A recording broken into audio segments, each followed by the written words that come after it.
Hoje nós vamos nos debruçarmos aqui sobre os meios de combater a obsessão. Já vimos o que é a obsessão, já fizemos uma abordagem sobre as tentações, sobre a ação da prece, e hoje nós vamos nos fixar sobre os meios de combater a obsessão. Uma vez que todos nós, de uma forma geral, estamos sujeitos, estamos suscetíveis a padecermos em nossas vidas momentos de maior ou menor perturbação espiritual. Então, nós vamos recordar, porque já na semana passada a Alexandra nos trouxe a temática da oração, e nós vamos colocar aqui como primeiro roteiro, recordando aquilo que ela nos trouxe, definiu e mesmo exemplificou no trabalho de ajuda espiritual, a oração como um hábito. Nós devemos buscar cultivarmos o hábito da prece. Uma prece sincera, uma prece honesta, uma prece simples, porque nos proporciona o auxílio espiritual, abre-nos, ficamos mais suscetíveis a recebermos a ajuda da espiritualidade superior. Ela permite também nós elaborarmos ideoplastias nobres. Todas as vezes que nós pensamos negativamente, nós criamos à nossa volta, no nosso campo psíquico, naquilo que vamos chamar da nossa aura, formas de pensamento que se fixam à nossa volta. E muitas entidades, ao observarem o nosso campo psíquico, elas identificam o tipo de pensamento que nós acalentamos. A prece, ela permite que as ideoplastias que nós vamos criando sejam ideoplastias nobres. Então, ao invés de eu ficar com um pensamento negativo, pensando apenas na doença que eu não tenho, mas que eu ainda vou ter, e depois que eu vou ficar de cama, e depois eu não vou andar, e quem é que vai me tratar da comida, e quem é que vai me dar de comer, e quem é que vai cuidar de mim, e quem é... Aquele filme todo que a gente faz quando está num momento de pessimismo, isso fica impregnado na nossa aura. E, na medida em que nós oramos, nós vamos renovando o pensamento. E essas ideias negativas vão sendo eliminadas, desaparecidas, e vamos impregnando e criando ideoplastias nobres, a paz, a alegria, a saúde, a harmonia. Ela destrói essas ideias doentias, liberta a mente de clichês negativos, porque no processo da obsessão, uma das coisas que o obsessor faz é renovar a ideia negativa, seja ela qual for. Ele renova, ele frisa, ele bate na mesma tecla, utilizando muitas das vezes aquilo que nós explicamos como a consciência de culpa, como a nossa imaturidade psíquica, e vai facultar a captação de energias superiores. Isso a Alexandra nos mostrou na semana passada e tudo mais. Então, o primeiro roteiro que nós, às vezes, a pessoa que chega na casa espírita, chega pedindo ajuda, ou traz, às vezes, um familiar pedindo auxílio, é cultivar o hábito da prece. Há pessoas que elas dizem assim: eu não consigo, eu às vezes vou para poder rezar, eu adormeço, ou eu me sinto mais ansioso, ou eu às vezes eu leio a primeira frase e não consigo dar continuidade. Por isso que nós aconselhamos leituras breves, leituras curtas. Até a espiritualidade sabe que a gente não tem tempo para muita coisa, aí manda mensagens curtas, que nós aconselhamos que possamos começar o nosso dia abrindo uma página ao acaso, porque a espiritualidade magnetiza nossas mãos para que possamos abrir na página que nós temos mais necessidade para aquele dia. Às vezes aconselhamos: faça isso à noite. Você abre à noite e diz assim: olha, esse foi o meu problema durante o dia. Hoje eu passei por uma situação dessa. Está aqui a resposta dos espíritos. Então, essa captação de energia superior, o hábito da oração, da leitura, nos permite. Depois, primeiro roteiro é o hábito da oração. Às vezes nós temos que rezar junto com o obsediado. A pessoa está tão perturbada que ela não consegue rezar. Nós temos que chamá-lo a atenção, olha, preste atenção, a gente faz uma oração mais devagar, curta, não adianta fazer orações prolongadas que a pessoa se despista, mas vamos ajudando a pessoa assim. Depois, a reforma íntima, né? Isso foi a temática que o Marcelo nos trouxe há 15 dias atrás, quando falou de tentação e influência espiritual. É muito importante que debaixo de um processo obsessivo, nós possamos identificar qual é o campo em que nós somos vulneráveis nas nossas tentações. Se a gente quiser saber onde é que vai ser obsediado, você faça um estudo honesto consigo mesmo e diga assim, quais são as minhas fraquezas? Muitos dirão assim, eu tenho muitas. Então eu vou dizer assim, então pense naquela que é a maior.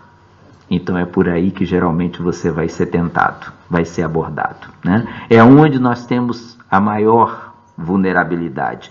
E isso, a reforma íntima, a mudança, ela permite a nossa renovação moral. Nós às vezes temos muita preocupação em sermos melhores do que os outros, né? Nós ficamos muito fixados, a página que a Celeste abriu era sobre a cobiça, né? O mesmismo, a gente quer o que os outros querem, né? Sem saber se aquilo vai realmente serve para nós ou vai nos fazer feliz. Então nós precisamos o quê? Nos conhecer e trabalharmos pela nossa renovação moral. Então o roteiro espírita, primeiro é o hábito da prece. O segundo, conforme o Marcelo nos trouxe aqui, a questão das tentações, da influenciação espiritual, é a nossa reforma íntima. Enquanto você achar que você não tem que mudar nada, que quem tem que mudar é o seu marido, é o seu filho, é a sua mulher, é o seu pai, é o colega de trabalho, você está num patamar que o problema está nos outros.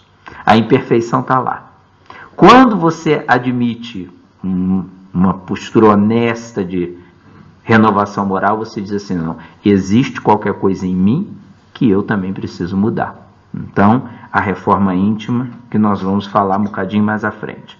E, no terceiro tópico, a leitura edificante. Nós sempre aconselhamos a leitura, tá? Leiam, instruam-se, tenham conhecimento espiritual. Há livros que têm uma leitura muito objetiva, muito clara, muito simples, tá? Há pessoas que às vezes nos pedem aqui os livros que a gente recomenda para as crianças, né? Espiritismo, aquela coleção para crianças e para jovens. O que é a morte, o que é o corpo, o que é Deus, o que é consciência. E vão aprendendo ali, numa linguagem muito simples.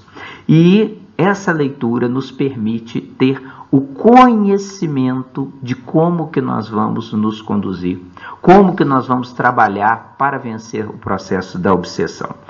Há muitas pessoas com queixas comuns. Elas leem e sentem sonolência.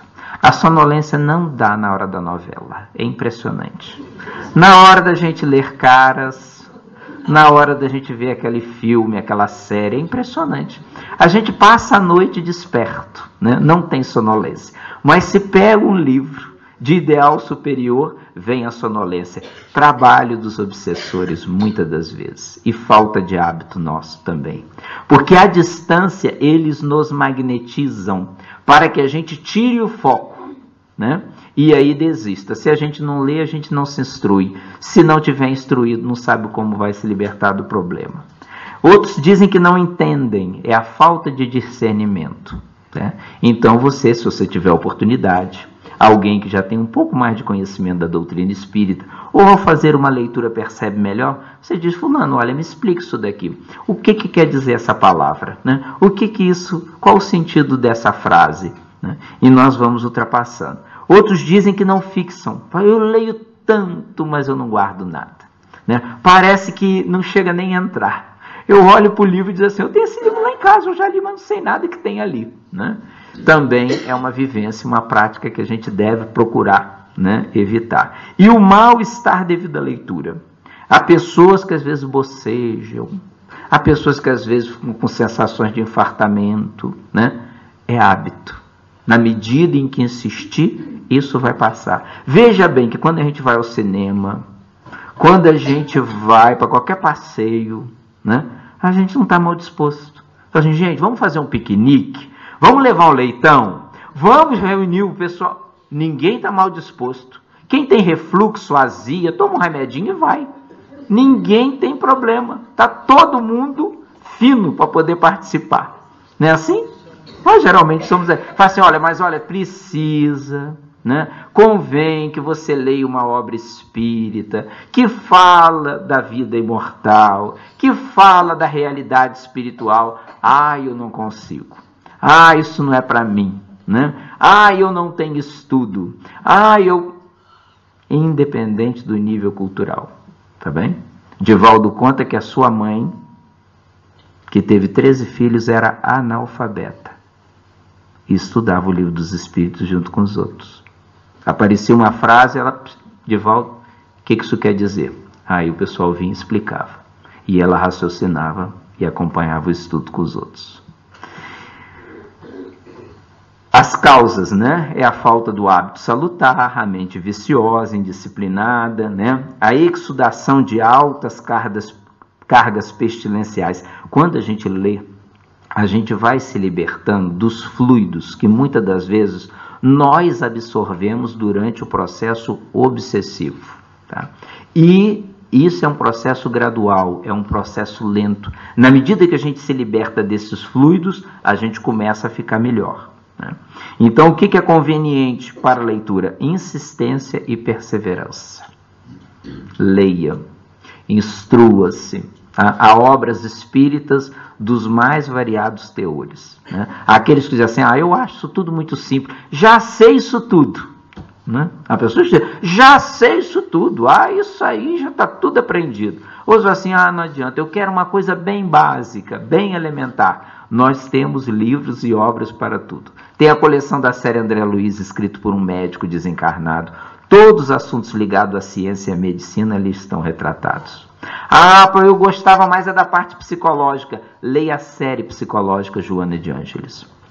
Eu queria perceber melhor a parte científica do Espiritismo. Livro dos Médiuns, de Allan Kardec. Eu gosto de filosofia. O Livro dos Espíritos, de Allan Kardec. Eu não percebo a parte moral. O Evangelho segundo o Espiritismo. Pronto. Tem livro para todos os gêneros de entendimento. Quando você lê e se esclarece, com o tempo você chega assim e diz assim, olha, eu estou gostando dessa leitura, eu estou gostando dessas palestras, eu estou gostando, só que eu acho pouco, eu quero mais. Quando você fica com gosto de quero mais, aí já está na hora de você pensar no estudo, em frequentar um estudo. Porque se eu estudo sozinho, se eu leio sozinho, eu compreendo de acordo com o meu grau de entendimento.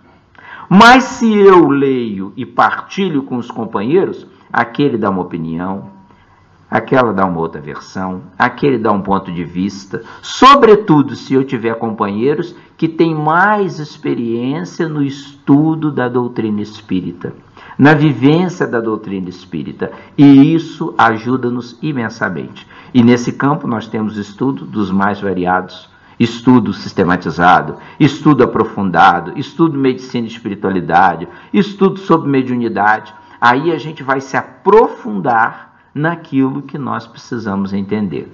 O estudo é algo que vem de dentro para fora. É o coração que vai te dizer. Eu acho que é pouco. Eu acho que só 45 minutos, né? Uma noite por semana não está dando. Eu quero aprender mais. Eu preciso saber mais. É a hora que você está dando aí o sinal de que precisa estudar mais. Então, depois do hábito da oração, depois da reforma íntima, depois da leitura e do estudo, o roteiro espírita debruça sobre a fluidoterapia. O que é fluidoterapia? Terapia é tratamento. Fluido, energia. Tratamento através da bioenergia. Aonde nós encontramos isso? No quê? No passe. Passe, imposição das mãos. Aonde no livro dos médiuns nós vamos encontrar, né, o passista, né, que atua como curador. E também a água fluidificada. Por que o passe ajuda quando a gente está obsediado? Porque o passe tem diversos efeitos. Né? Muitas das vezes, o passe ajuda desligando a entidade obsessiva, né? Ou as entidades que nos acompanham, ajuda no desligamento, porque o espírito cria vínculo conosco, ele cria ligações. Para poder se desligar, é muito importante a fluidoterapia, o passe.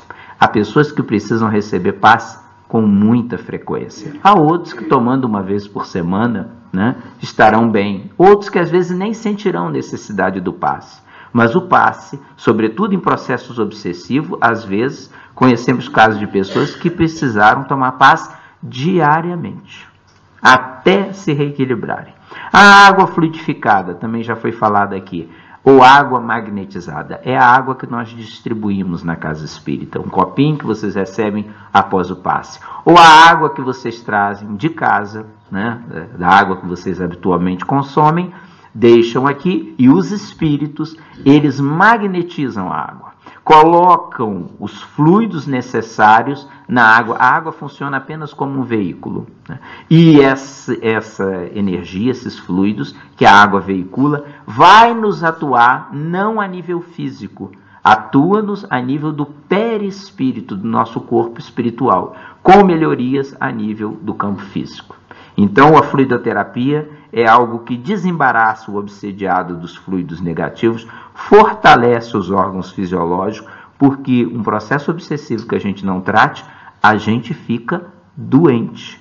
Doente fisicamente, doente funcionalmente, doente mentalmente, psiquicamente.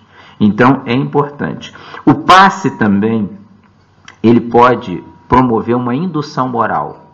Há pessoas, elas não precisam falar conosco, elas sentam para tomar passe. O médium passista, ele capta muitas das vezes o estado psíquico. E quanto mais adestrado, quanto mais dedicado esse médium passista for, mais sensível ele vai poder captar aquilo que a pessoa traz. Há pessoas que se aproximam de nós, vêm para tomar passe, a gente vê, né, o estado de ansiedade, o estado de desânimo profundo. Pessoas que às vezes ficam acalentando a ideia de se matarem, a ideação, a fixação suicida. Não precisa abrir a boca e dizer o problema. Na hora que se aproxima, o médium, de acordo com a sensibilidade, ele capta. E durante o passe, pela ação do pensamento, ele pode induzir uma ação moral na pessoa para que saia daquela faixa de negatividade. E também o desligamento das entidades, porque não é só o passe como nós conhecemos, a espiritualidade utilizando do médium passista para ajudar a pessoa, não. Os espíritos dão passe diretamente. Nós assistimos outro dia uma passagem em que os espíritos atuavam dando passe diretamente na pessoa. Então, a fluidoterapia é o outro roteiro que nós deixamos para combater a obsessão. E também a assistência médica, tá? Muita gente não gosta da assistência médica nos casos de perturbação espiritual. Por quê? Argumentam que se o problema é espiritual, tem que ser resolvido só espiritualmente. Esquecem-se que durante um processo obsessivo, dependendo do tempo de ligação daquele ou daquelas entidades, aquela criatura, a pessoa com o tempo poderá vir a adoecer. Adoecer psiquicamente, adoecer do juízo, tá? Adoecer às vezes no seu campo funcional e adoecer mesmo fisicamente, dependendo do tipo de obsessão que sofra. Nesse campo, tá, a assistência médica, muitas das vezes algumas pessoas precisarão do recurso da psiquiatria, precisarão, dependendo de uma pessoa que sofra um processo de perturbação espiritual e desencadeie, por exemplo, uma síndrome de pânico, que desencadeie, por exemplo, um quadro obsessivo, que desencadeie, por vezes, uma compulsão, uma ideação suicida, precisa de assistência médica. Precisa. Ou então de alguma outra área que a pessoa sinta-se envolvida. Nós vimos o caso, por exemplo, que temos falado aqui, o caso do Paulo. Paulo dedicava-se a quê? Ao alcoolismo. É possível, dependendo da sensibilidade dele, que ele tivesse um processo gástrico, um processo intestinal, um processo hepático e precisasse de um apoio da gastroenterologia, assim por diante. E também o apoio da psicologia. Porque Nós dissemos, né, vimos aqui, que os espíritos aproveitam e trabalham em cima dos nossos conflitos. O que são conflitos? É aquilo que eu não tenho bem resolvido comigo. Há pessoas que têm conflito com elas, complexo de inferioridade. O carro dos outros é melhor, a casa dos outros é melhor, o filho dos outros é que é bom, o pai dos outros é que é bom. A pessoa tem complexo de inferioridade. Pode ter o céu na terra, ela está sempre achando que o dela é pior. Isso é um conflito. A pessoa precisa reconhecer, e a psicologia reconhecendo cuida disso. Há outros que trazem medos, fobias, medo de ficar pobre, né? Medo de ficar pobre, não posso dar essa roupa, está rasgada, mas um dia pode me servir, eu posso ficar com frio, eu posso precisar de roupa, eu posso precisar, minha família pode ficar na miséria. É um conflito. Fobia de pobreza, né? A psicologia identifica isso e trata, vai procurar. Muitos dizem assim, mas eu não estou maluco, eu não estou tola. Vai antes de ficar. Porque se não fizer nada, tem risco grande de ficar. Nós precisamos, voltando lá para trás e utilizando a palestra que o Marcelo nos trouxe sobre tentações, nós precisamos de uma virtude, em gotinhas pequenas nos ajuda muito, que se chama humildade. Por que eu não preciso? Quem é que num determinado momento não pode ter um desalinho mental e precisar de um auxílio? Qualquer um de nós. Qualquer um de nós. E nós precisamos ter essa humildade de reconhecer. Realmente, será que eu estou precisando? Estou precisando, então eu vou, né? Eu vou conversar com um profissional, ele vai me ouvir, vai me aconselhar, vai ver o que é mais indicado no meu caso. Qual é o problema? A doutrina espírita reconhece a realidade espiritual, cuida da parte espiritual. A parte da visão profissional, isso é com os profissionais de saúde que estão na Terra para isso, que estudaram para isso. Pronto. Se precisamos, qual é o problema? Então ninguém fique com receio, eu não vou porque não estou tolo. Mas se precisar e não for, vai acabar. Vai acabar sim. Então, nós precisamos desse tipo de cuidado. E tem uma assistência que é a mediúnica. É aquela que nós desenvolvemos na casa espírita. E nós vamos aqui, para poder perceber a assistência mediúnica, nós vamos rever, tá bem? Ajuda aqui do Sérgio. Nós vamos rever, tá? Faz favor, Sr. Santiago, Sr. Jaime, por favor, aqui essas duas aqui da frente. Ok, muito obrigado. Tá aí. Aí. Tá. Vocês vão rever aqui a história do Paulo, tá? Este é Paulo, a esposa de Fernando. Só um bocadinho. Vê o som, por favor, isso, Antônio. Os espíritos vão recapitular aqui a história do Paulo. Paulo está sofrendo um processo obsessivo, tá bem? No campo do álcool. Paulo tem um compromisso, ele está adiando a oportunidade de ser pai, ele está casado, tá? Está adiando a oportunidade de ser pai. E os espíritos, aqui vocês veem 3 entidades, três espíritos amigos que estão estudando, né, o caso do Paulo no mundo espiritual. Então, vamos, deixa correr, Sérgio, por favor. Este é Paulo, a esposa de Fernando. Infelizmente, tem se deixado ser influenciado por inimigos do passado. Essa é a parte que eu vou te matar. Precisamos evocar as imagens mentais que o lembrem do carinho que sente pela esposa. Para não! Não para não! Esse foi o acidente. Maurício! O acidente em que ele foi poupado por intervenção da oração da esposa, que depois vai ao encontro dele. Pode parar, por favor. Aí, é algo que acontece frequentemente conosco durante o sono. Eu vou para a cama, vou para dormir. O corpo fica na cama. O espírito, ele goza de uma liberdade relativa. Muitas das vezes, os nossos anjos de guarda, Os espíritos amigos a quem recorremos, eles vêm em nosso socorro e eles vão nos desdobrar. O que é nos desdobrar?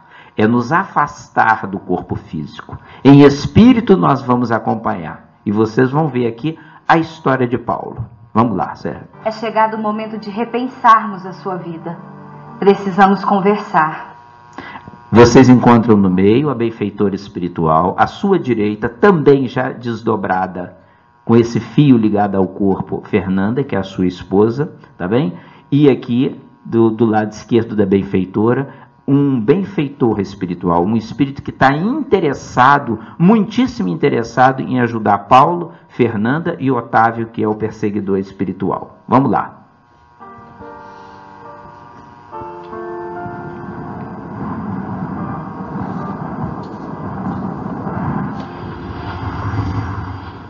Fernanda? Mãe? Filho, nós estamos aqui para conversar. Eu não quero saber de nada. Por favor, me deixem sozinho. Você nunca esteve sozinho, Paulo. Essa está desencarnada, uma benfeitora espiritual. Paulo está encarnado, está desdobrado. Fernanda, sua esposa, está desdobrado. É uma reunião no mundo espiritual. Ninguém está. Nós viemos falar de Otávio. Que Otávio? Quem é esse Otávio? Você Não conhece? conheço, não sei quem é. Você conhece, filho. E tem estado com ele ultimamente, frequentemente. Veja, filho. Está lembrando o processo de obsessão que ele sofre por Otávio. Quem é esse? Esse encosto? Foi ele que matou Maurício, não foi? Foi isso que vocês vieram me dizer? Nós estamos aqui para esclarecer isso, Paulo. Eu não entendo, eu Sente-se. não consigo entender. Sente-se.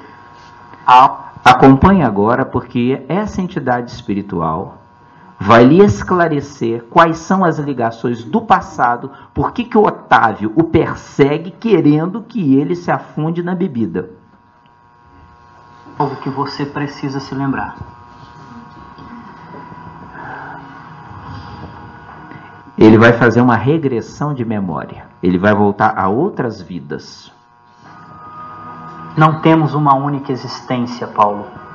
Você já viveu anteriormente. Mas aonde é isso? Que lugar é esse? Você está vendo pedaços da sua própria história. O cavalo mais rápido do mundo! Ninguém mexe de mim! Ah, mas quando eu crescer, essa fazenda vai ser minha. Eu não vou deixar ninguém ganhar de mim. Mas quando você crescer, ninguém vai ser bobo de competir com você. Em outra vida, Paulo, você e Otávio foram amigos de infância, compartilhando tudo, menos a condição de nascença. Um era filho de um fazendeiro importante, o outro um serviçal. Mas e essa menina? Quem é ela? Bem, essa é Ana Maria.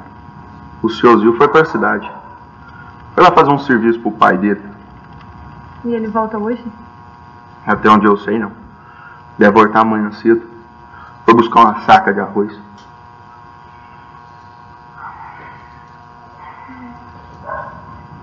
Ana.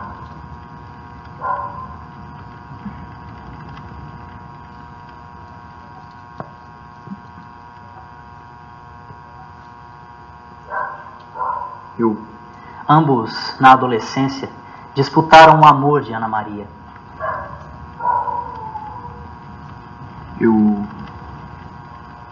Eu te amo, Ana. Ela, muito simples, apaixonou-se pelo coração também simples do serviçal. O filho do fazendeiro, no entanto, revoltado, resolveu cumprir um ardiloso plano.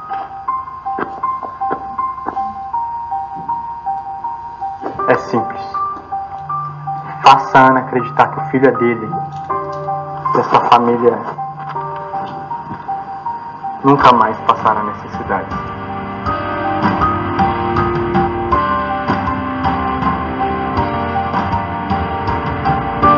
A moça mente, dizendo que o filho era dele.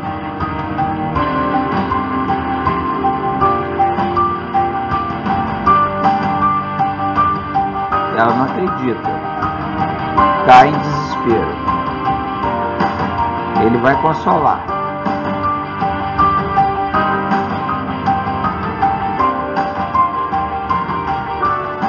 Depois de plantar a mentira, o filho do fazendeiro foi consolar a amiga de infância e acabou aproveitando-se da fragilidade dela.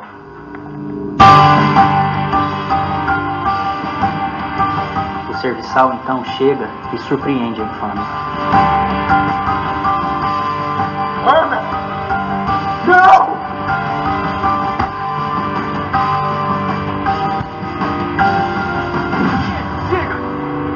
Chega com isso! Essa reação é comum. Chega, não quero lembrar de mais nada. Isso é comum, tanto no espírito em desdobramento, no mundo espiritual, quando às vezes o espírito no médium, em que sofre esse processo de regressão. Vamos dar continuidade. Eu acho que eu já entendi o que vocês querem me dizer. Ana Maria é Fernanda. O filho do fazendeiro é Otávio. Mas era meu amigo. Aquele desgraçado, aquele maldito, ele me traiu. É isso que vocês querem me dizer? Paulo, não. Otávio não era o filho do fazendeiro. Otávio não era o filho do fazendeiro. Otávio era o serviçal. Você o traiu. Desonrou, traiu a sua confiança. Otávio, enceguecido de raiva, só não lhe assassinou ali mesmo devido ao choro de Ana Maria, que assistia a tudo. Depois do choque, Otávio nunca mais foi o mesmo. Olha o que acontece com Otávio depois do choque emocional que ele sofreu. Afogou-se no álcool, sendo encontrado um tempo depois, afogado em um rio próximo à fazenda. Você e Ana Maria não ficaram juntos. O seu pai impediu o casamento. Ela terminou sem amparo. E você faleceu um tempo depois de problemas respiratórios. Não. Você não está me dizendo que eu fiz isso? Olha o monstro que eu fui. Daí a gente valorizar na doutrina espírita o esquecimento do passado. Ele caiu em si, ele agora no mundo espiritual, durante o sono em desdobramento, que isso pode ser traduzido para ele como um sonho, como um pesadelo, ele caiu em si, ele viu o que ele fez. Vamos ver, olha como ele argumenta com essa entidade que está com ele. Não é possível que eu fiz isso. O remorso por si só não repara os erros do passado. Você não entende. Você está tendo uma nova oportunidade de resgate, Paulo. Que resgate? Você não entende. Olha o monstro que eu fui. Não tem perdão pra isso. Como repara? Olha pra você. Você não esteve lá. Você não sabe nada. Prestem atenção. Você não esteve lá. Você não sabe de nada. Vamos acompanhar. Você não sabe. Você não viu nada. Como você pode dizer isso? Que monstro! Lembrar meus amigos. Que traição. Que maldade. Eu participei de tudo, Paulo. Eu participei de tudo. Ele agora vai contar o que ele fez nessa trama toda. E o desenlace. E até hoje tento resgatar os erros que eu cometi. Eu era o padre João Estevão. O seu pai tinha muitas terras, muitas propriedades, e você era o único herdeiro. O dia que você me procurou na igreja para me falar da dor que sentia, eu percebi uma oportunidade de angariar toda aquela propriedade para a igreja, para mim. Então eu pensei que se você morresse, todas aquelas terras passariam para a igreja sob a minha tutela.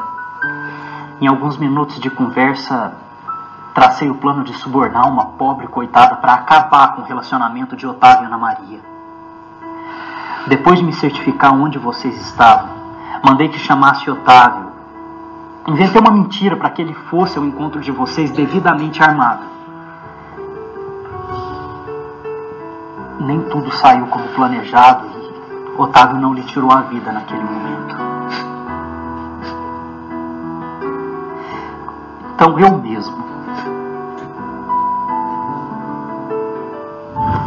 mesmo decidi acabar com a vida dele e com a sua um tempo depois, assassinando vocês dois.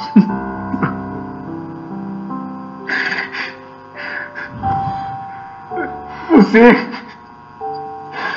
fez isso?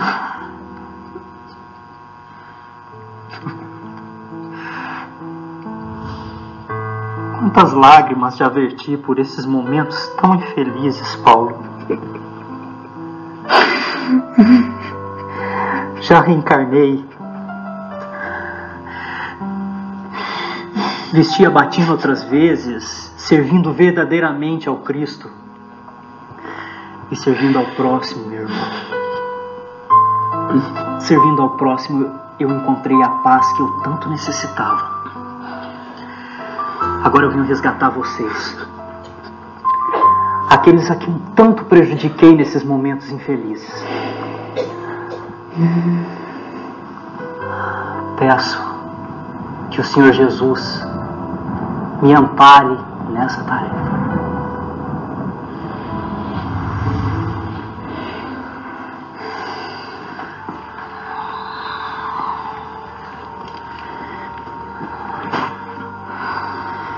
Agora você já sabe a verdade, Paulo.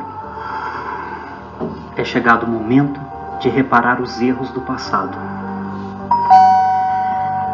Em breve você receberá um convite muito especial. Aceite, meu irmão. Aceite. Bom dia. Somos a campanha de esclarecimento Chico Xavier.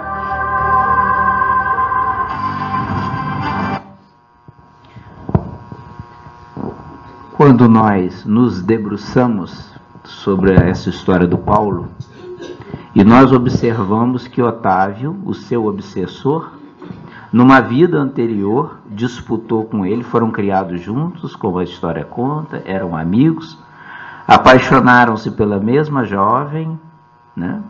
E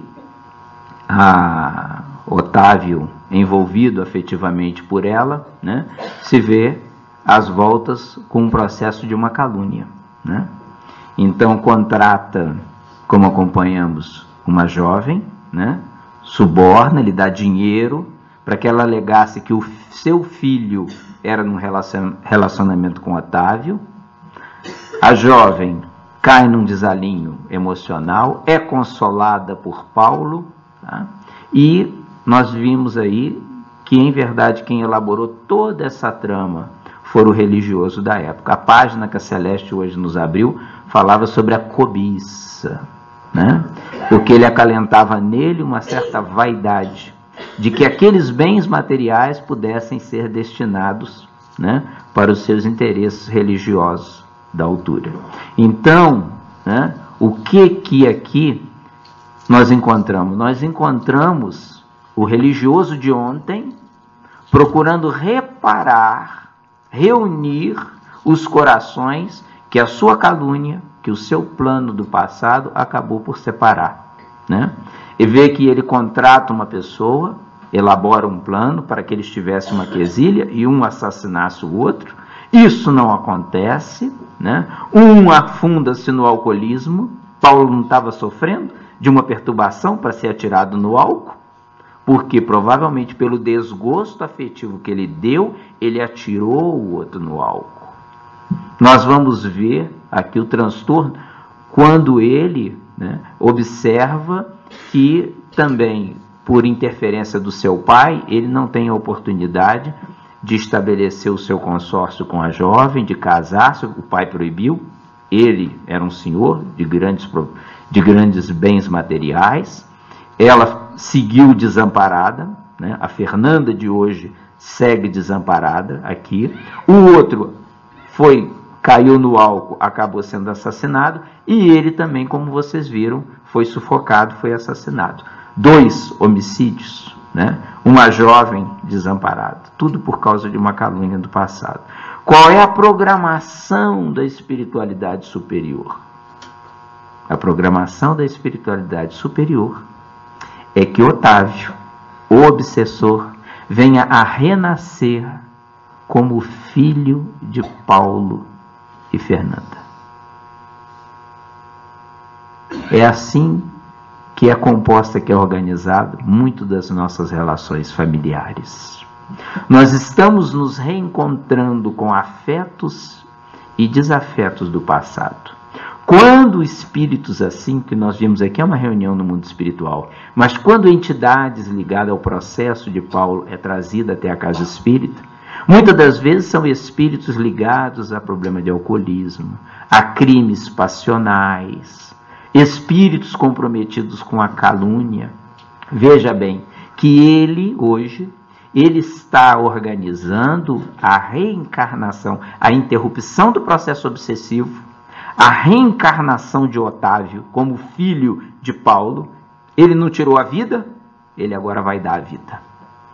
Tirou a vida, interrompeu, ele agora vai promover a vida. E é provável, eu fiquei pensando, né? Ele, quando reencarnar, se ele não reencarna na mesma família, se não é o segundo filho do casal, né? Se ele vai reencarnar, né? Que tipo de criança, que tipo de jovem, que tipo de pessoa? Provavelmente portador de alguns problemas respiratórios. Um caiu no álcool e apareceu afogado. O outro foi sufocado. O que nós fazemos aos outros não é aquilo que a gente acaba por criar para nós próprios. Provavelmente ele voltará com problemas pulmonares. Uma criatura muito inteligente pode voltar com um certo atraso mental. O Espiritismo estabelece missão do homem inteligente na Terra. A gente, quando tem sagacidade, inteligência e usa para o mal, a gente adoece a nossa cabecinha. Então, provavelmente, ele pode reencarnar nessas condições. Então, o trabalho da assistência mediúnica, né, aqui retratado no filme, é nós termos a oportunidade de podermos atender os espíritos ligados a esse processo obsessivo. É muito frequente, por vezes, os espíritos aparecerem e comunicarem-se através dos médiuns, narrando a sua luta, às vezes contando com cores vivas o que aconteceu no passado. Quem era fulano? Quem era Beltrano? Que posição social que tinha? O que fez? O que deixou de fazer? E a nossa tarefa não é convertê-los também. A nossa tarefa, à luz da doutrina espírita, é ouvi-los. Ouvi-los. Fazê-los entender que, como a morte não encerrou o sofrimento para os outros, não encerrou para ele, também não encerrará para ninguém.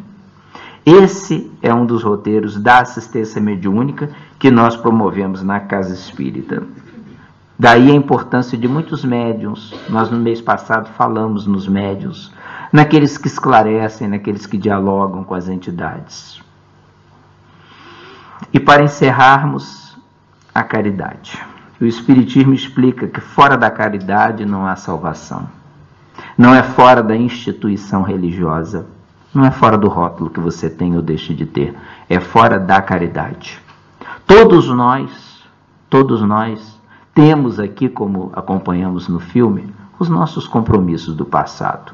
Nossas lutas, nossas dores. Às vezes, como Paulo caiu ali, ele achava que ele era a vítima, quando ele descobriu que, na verdade, ele era o algoz. Então, todos nós temos um cabedal de experiências reencarnatórias em que nós acertamos algumas vezes, mas que nós erramos também muitas vezes. E muitos obsessores, eles só se transformam para o bem quando identificam em nós o esforço na senda da caridade.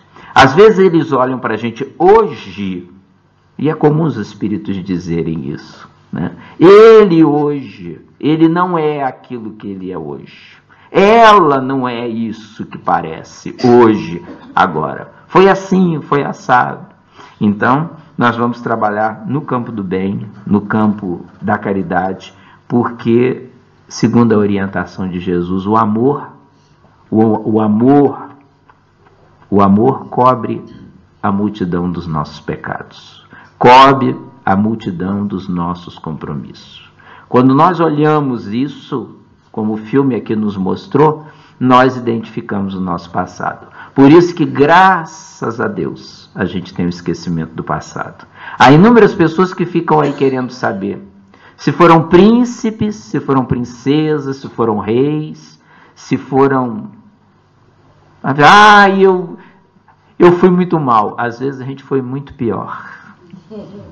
Às vezes a gente teve muita oportunidade de fazer o bem e deixou a oportunidade passar. Então, recapitulando, tudo aquilo que nós vimos, eu gostaria, que nós tivéssemos, aqui está o roteiro completo: o hábito da oração, a reforma íntima, a leitura edificante, o estudo, a fluidoterapia, a assistência médica, a assistência mediúnica, a caridade, o exercício da caridade. E eu gostaria de encerrar conforme no início do mês eu aqui trouxe. Quem é o obsessor? O obsessor, o perturbador espiritual, é alguém do nosso relacionamento do passado. É um espírito em sofrimento como nós. É um filho de Deus como nós. Alguém criado para ser feliz como nós. Alguém a quem nós devemos.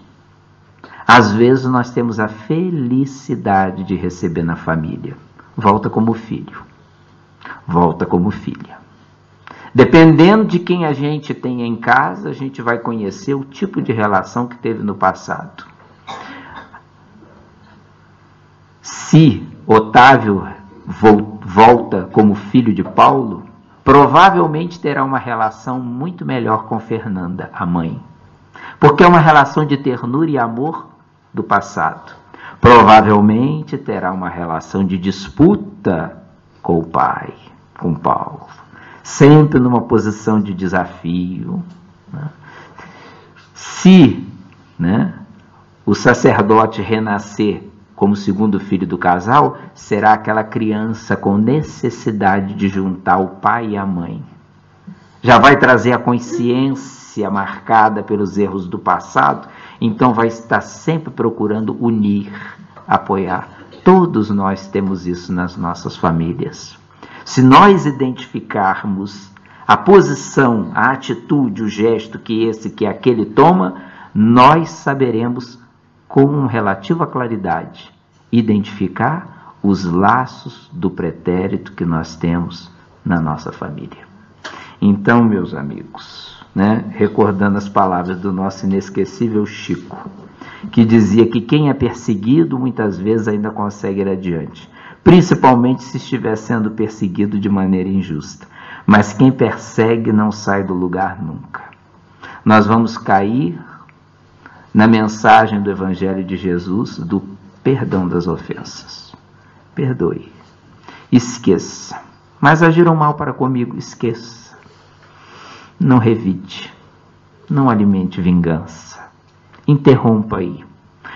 Mas faz tanto mal e parece que a vida lhe corre bem. Esqueça. As leis divinas hão de buscá-los também. Esqueça. Faz a sua parte. Mas eu devo perdoar quantas vezes? Porventura 7 vezes? Deveremos perdoar tantas vezes quanto aquelas que se façam necessárias.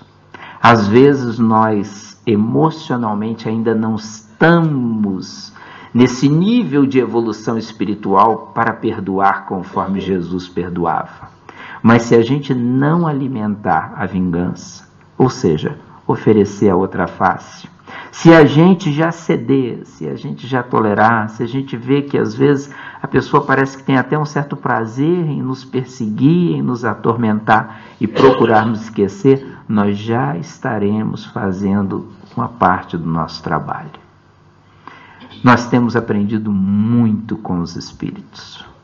E posso dizer que nós aprendemos muito mais com os sofredores, com os revoltados, com os que perseguem, com os que atormentam, do que aqueles que têm um patamar elevado, daqueles que são sublimados, daqueles que já se iluminaram. Porque esses que perseguem, que atormentam, que querem se vingar, que não esquecem, que não perdoam, esses são muito mais parecidos conosco.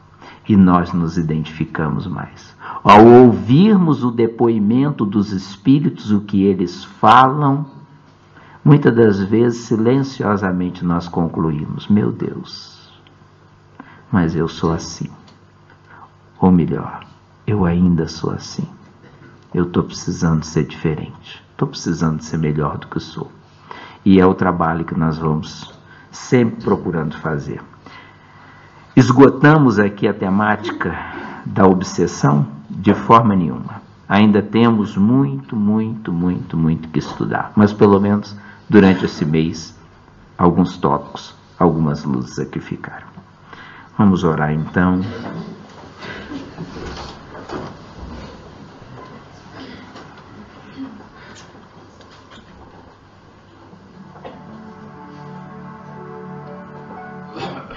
Envolvidos nessa psicosfera de reflexão e paz, nossos corações unidos se debruçam sobre o estudo dessa noite, vendo com claridade momentos extremamente significativos da nossa reencarnação atual. Senhor Jesus, doce amigo de todas as horas, nosso bem, nossa paz, nossa alegria. Obrigado, Senhor, por aqui estarmos nesta noite, refletindo, aprendendo, compreendendo mais acerca da vida espiritual, dando sentido, compreensão às experiências que nós vivenciamos a cada instante. Identificamos, Senhor, que nós ainda não somos aquilo que gostaríamos de ser, mas precisamos ser melhores. Precisamos nos esforçar para orarmos mais, ainda que comecemos de forma simples, tímida, modesta, dizendo: Senhor Jesus, vem em meu socorro, alivia minha dor, meu sofrimento. Ainda necessitamos, Senhor, da leitura, do estudo, que abre-nos o horizonte espiritual. Somos os doentes crônicos, carecedores de passe, de água magnetizada. Somos, Senhor, os enfermos, que além de buscarmos o auxílio na medicina da terra, não podemos nos esquecer do amparo espiritual. Ah, querido amigo Jesus, nós te agradecemos o socorro dos benfeitores da vida maior, que nos falam, nos aconselham, mas sobretudo o depoimento dos nossos irmãos, que afastados do corpo físico prosseguem na vida. Ajuda-nos a praticarmos o bem, a exercitarmos a caridade a cada instante, mesmo quando não sentimos em nós o desejo profundo e real de realizarmos o bem sem vermos a quem. Nessa noite, nós te agradecemos e suplicamos-te, Senhor, por aqueles que na estrada da vida, colecionando as reencarnações de outrora, nós ofendemos, caluniamos, perseguimos ou os atiramos no infortúnio. Apieda-te de nós, quanto deles, conferindo-nos a preciosa oportunidade de recomeçarmos sobre a luz da compreensão que o teu Evangelho nos oferece, sob as bênçãos da doutrina espírita. Onde quer que esteja, dentro do nosso próprio lar, ou à volta de nossa esfera de ação, permita-nos atendê-los amorosamente nas múltiplas oportunidades que a vida nos encerra, fazendo-nos no bem o êxito e a anulação do mal que outrora construímos. Permita-nos, querido amigo Jesus, estarmos sempre com o teu Evangelho no cerne dos nossos corações, atendendo a quantos nos solicitarem socorro e amparo. Nós assim nos despedimos, Senhor, suplicando-te o socorro incondicional para as nossas almas necessitadas de serviço e redenção. Fica conosco, doce do amigo, permitindo-nos a tua inspiração em cada gesto de nobreza. Fica conosco, ó Senhor.